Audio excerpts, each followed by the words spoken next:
ಚನ್ನರಾಯಪಟ್ಟಣ ತಾಲೂಕು ಗದ್ದೆಬಿಂಡೇನಹಳ್ಳಿ ಸಮೀಪ ನಾಗಶ್ರೀ ಶಾಲಾ ಆವರಣದಲ್ಲಿ ನೂತನ ವಿಘ್ನೇಶ್ವರ ಮೂರ್ತಿ ಪ್ರತಿಷ್ಠಾಪನೆ ಮಾಡಿದ್ದು 48 ದಿವಸಗಳ ಮಂಡಲ ಪೂಜೆಯನ್ನು ವಿಜಯಕುಮಾರ್ ಹಾಗೂ ರಾಜೇಶ್ವರಿ ವಿಜಯಕುಮಾರ್ ನೆರವೇರಿಸಿದ್ದಾರೆ.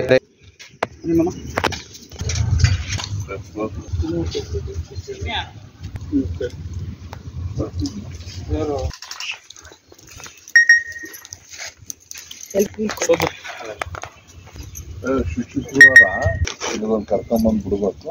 ಈಗ 4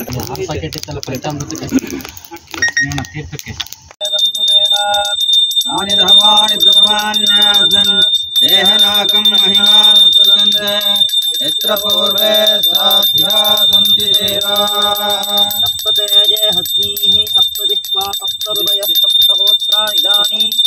ओम अग्निये सप्तहोत्राय इदं नमः शिवाय स्वाहा अनंताय स्वाहा गोविंदाय सर्पणमस्तु महे ಒಕ್ಕುಂತಾ ಇದ್ದೀವಿ ತನ್ನೋ ತಂತಿ ಪ್ರಚೋದಯ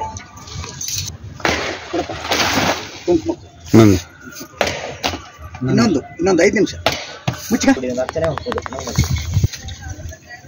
ಓಂ ನಮೋ ಭಗವತೆ ನರಸಿಂಹಾಯ.